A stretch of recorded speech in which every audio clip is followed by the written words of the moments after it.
ser utilizado. Isso é uma questão dogmática, né? O princípio da intervenção mínima, que infelizmente nessa inflação legislativa criminal em que vivemos, né, se enaltece esta norma extremamente complexa para o direito penal, porque a gente está falando de internet, algo que é extremamente multável, como falaram aqui. Então, como você adequar através de tipos abertos, não é, esse tipo de conduta ilícita praticada na internet, difusão de códigos maliciosos, não é? Não sei que código malicioso é esse, né? A gente já imagina, já fica com a teoria da conspiração. Eu sou o próximo, porque vai que eu mando alguma coisa e tem um código malicioso ali dentro e depois é interceptado pela Polícia Federal, até porque há outra discussão, a interceptação de dados pode ou não. A Carta Constitucional de 88, numa leitura simples, veda a possibilidade, né? Os últimos casos dizem interceptação telefônica, mas é quando diz, aqui o último caso não é o último, são os últimos. É absurdo por inteiro o momento de estado de polícia que passamos em alguns julgados do Poder Judiciário. Interpretar a norma usurpando o poder do legislador. Mas o legislador também quer, não é? Tanto que ele quer aí mais pena, quer mais crimes, como se isso resolvesse o futuro do país. Então vamos acreditar nesse ideal, não é, inatingível. Então eu acho que é um momento para se parabenizar o Ministério da Justiça, junto aí ao órgão do Poder Executivo, e fazer uma crítica a outra pasta. Não a pasta do Ministério da Justiça, mas o Ministério das Comunicações e a Anatel, que deveriam estar extremamente envolvidos nessa discussão, e a internet encontra-se muito renegada no âmbito da Anatel.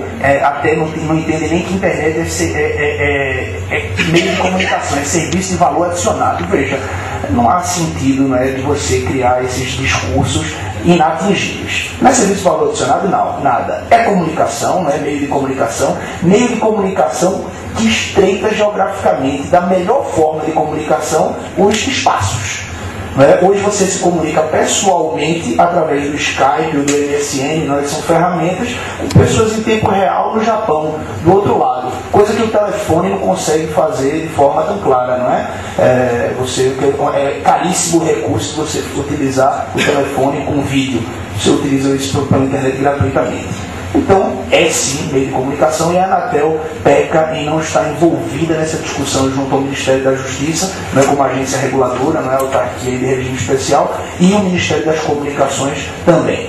Então, parabenizo aí o Ministério da Justiça, que frente aí ao Poder Executivo, não é, vem diretamente se preocupando, ao meu ver, não é, corretamente em regular primeiramente a questão civil, por isso não é um marco civil, para depois, não é, se o marco civil não for conseguir abranger todas as modalidades de ilícitos, não é? E aí para aquela zona residual, nós através da pena, não é, consigamos, se é que se consegue um dia, não é, que a pena não está mostrando muito eficaz para a solução de litígios, tanto que a gente tem um alto índice de reincidência, mas com a pena nessa tentativa aí de dar uma resposta à sociedade. Outras questões que eu queria tratar por fim, né, já finalizando, com relação às críticas construtivas, né? Você falou de críticas. Eu acho que o projeto ele deve ser essa discussão, né, para montar o projeto deve ser criticado, mas essas críticas têm que ser construtivas. Eu vejo muitas críticas, e eu participo de algumas listas, querendo, enfim, você vê a representação do ser humano, não é, de criticar pelo simples fato de criticar, ou por não estar envolvido, ou por outras questões. Eu acho que é uma norma programática extraordinária, não é, o Marco Civil, com algumas questões sancionatórias que devem ser bem estipuladas civilmente, não é, para que se possa ter a eficácia da norma. Não é? Porque direito, se ficar só no âmbito programático, ele nunca é cumprido. Leia-se aí, não é, aquela norma constitucional que limitava a taxa de juros de 12% ao ano, não é, salvo uma norma, até vir uma emenda constitucional que tirasse ela para dizer, olha, 12% isso não vai existir, então vamos retirar isso da Constituição. Então fica muito no aconselhamento e pouco na efetividade. Talvez alguns ajustes, alguns ajustes, não é, do que está sendo proposto, porque o que está sendo proposto está muito bem estruturado com alicerces de princípios constitucionais, cláusulas pétreas, não é, a questão do artigo 1º da Constituição, onde você tem as bases do Estado Democrático de Direito, é reproduzido nessa primeira fase de definição de direitos e garantias, não é, o artigo 5º, que também tutela as questões de direitos individuais e coletivos, eu também acho que foi bem solidificado dentro desse projeto, né, dessa iniciativa de projeto, o que apenas fortalece aí esse texto que foi elaborado, essa proposta de texto. Né? Infelizmente estamos aqui em um ano de eleição, não é o que precisa entrar para a votação logo, não é? Mas enfim, eu acredito que se alguma modificação também precisar ser feita, nada obsta que o Congresso Nacional, não é, através das deliberações das casas envolvidas, porque passa por um momento de discussão entre as casas, a Casa de Constituição, Justiça e Cidadania, não é, a Casa de Tecnologia, Ciência e Tecnologia, e isso vai fazer com que a lei, pelo menos entendamos assim, não é, ela seja melhorada. O projeto seja melhorado até ser sancionado, mas eu acredito que esta foi a decisão mais acertada. E por fim, o doutor Guilherme mencionou, né, essa deveria ser a ótica, né? Olharmos qualquer projeto de lei sob a ótica constitucional, nunca o inverso. Não é? O que eu vejo hoje, infelizmente, no Poder Judiciário são leis como, por exemplo, a de interceptação telefônica, e aqui vem uma crítica, é só o projeto que prevê a possibilidade de interceptação de dados e a lei de interceptação telefônica também no seu parágrafo 1º. Então eu acho que isso aqui já há regulamentação, por sinal, o meu posicionamento é de a regulamentação inconstitucional, porque viola claramente o texto do artigo 5º, inciso 12, salvo o melhor juízo, né, com o texto legal. O que então nós vemos na prática é uma interpretação da lei à luz, ou da lei à luz, né, se preponderando com relação à Constituição. E a pirâmide keynesiana, que é a que nós utilizamos, né, a questão de hierarquia de normas, mostra que, tirando a norma hipotética fundamental, que é despida de conteúdo, a primeira que tem conteúdo é a Constituição Federal, e essa deve ser respeitada. Lá fala-se claramente que as interceptações, nenhuma pode ser feita, salvo a última, e nesse último ele fala que as interceptações telefônicas, e aí tem gente que diz, mas em 88 não havia o trânsito de dados. O que eu posso fazer? E se quem entende que essa cláusula é uma cláusula pétrea, ou seja, prevista no artigo 60, parágrafo 4º da Constituição, sendo como uma causa intangível de modificação, né?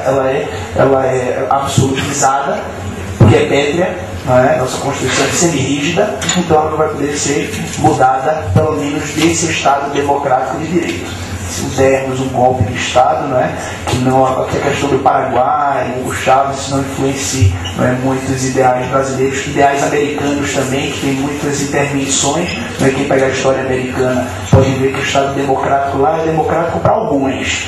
É um modelo de Estado democrático para alguns, desde que não atinjam os interesses norte-americanos. Então eu fico muito preocupado com nossa história recente de democracia. Eu nasci num período de ditadura militar, mas já numa ditadura militar flexibilizada. Eu espero que o Brasil continue assim. Então essas são as poucas considerações que eu tinha para trazer para vocês. Eu acho que, e aí já me posicionando, eu acredito que o projeto aqui, essa iniciativa de projeto está no caminho certo. Essa iniciativa de discussão tem que ser aberta mesmo, tem que ser uma discussão no sentido de críticas construtivas e não no sentido de nós atacarmos algo que vem no momento certo, que é essa regulamentação da internet. Obrigado. Muito bom dia a todos. Aproveito para cumprimentá-los de forma global, agradecendo o Coriolano pelo convite e pela oportunidade de debate. Eu vou fazer alguns apontamentos práticos aqui, para que a gente possa apimentar um pouquinho o debate, mas alguns apontamentos práticos. Bom, o primeiro ponto importante para a discussão é que eu acho, vamos desmistificar um ponto aqui, numa situação. Ninguém vai regular, nem regulamentar, nem normatizar a internet. Ponto, isso é impossível. Esse é o primeiro ponto. Vamos desmistificar isso. A internet é tudo. Todas as iniciativas legislativas no mundo inteiro hoje adotam o quê? Regulamentação da conduta praticada através da internet. Conduta de pessoas físicas e pessoas jurídicas. E eu defendo que eu defendo a necessidade de termos uma legislação complementar, específica para algumas situações. Eu lamento que o Brasil esteja atrasado, de um lado eu lamento que o Brasil esteja atrasado, e está muito atrasado com relação a esse debate.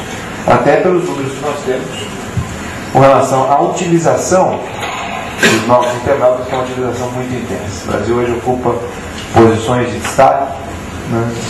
Terceiro, segundo, às vezes até primeiro lugar, nos rankings de utilização. E o brasileiro gosta muito de utilizar a internet e vai utilizar ainda mais, não só a internet, mas a tecnologia como um todo.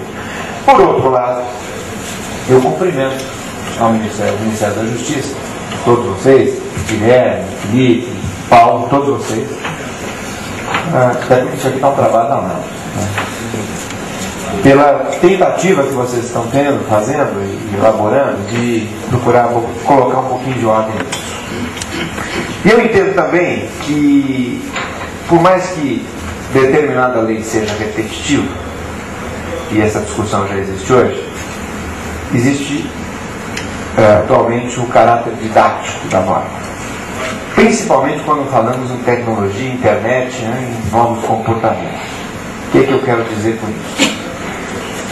Do ponto de vista jurídico, técnico, relacionado a condutas cíveis ou civis, nós temos hoje uma grande base de dados, hoje uma jurisprudência muito farta para todos esses assuntos que estão aqui, na minha opinião, até alguns já pacíficos, pela jurisprudência. Jurisprudência, os advogados, os profissionais da área jurídica, os juízes, promotores, delegados, discutem e entendem. Mas a sociedade, muitas vezes, não entende. E sequer imagina que essas questões já estão definidas, muitas delas, já pela jurisprudência. Ponto positivo para os tribunais brasileiros? Sim, os tribunais brasileiros estão efetivamente mais acostumados que tribunais de outros países. Isso é fato.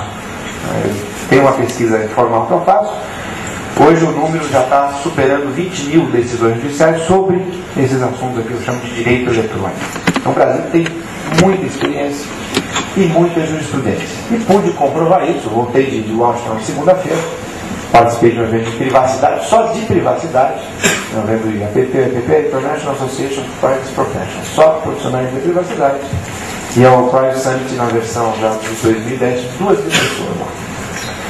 E quando eu tive a oportunidade de colocar casos relacionados à privacidade, especialmente ligados à internet, todos ficaram surpresos e a discussão se iniciou e foi muito interessante. Então, ponto positivo para os tribunais brasileiros. Por outro lado, ponto negativo, que se nós temos todas essas decisões dos tribunais, é que nós temos problemas. Esses problemas chegaram aos tribunais, imagine aqueles que não chegaram. Então, o caráter didático da norma, eu acho que ele é muito importante.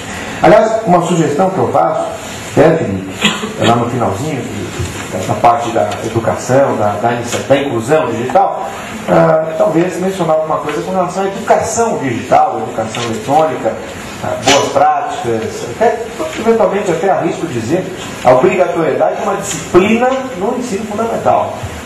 No ensino fundamental, porque isso é muito importante. Se nós educarmos bem os nossos filhos, até um cartilho aqui, Internet Segura é uma iniciativa interessante.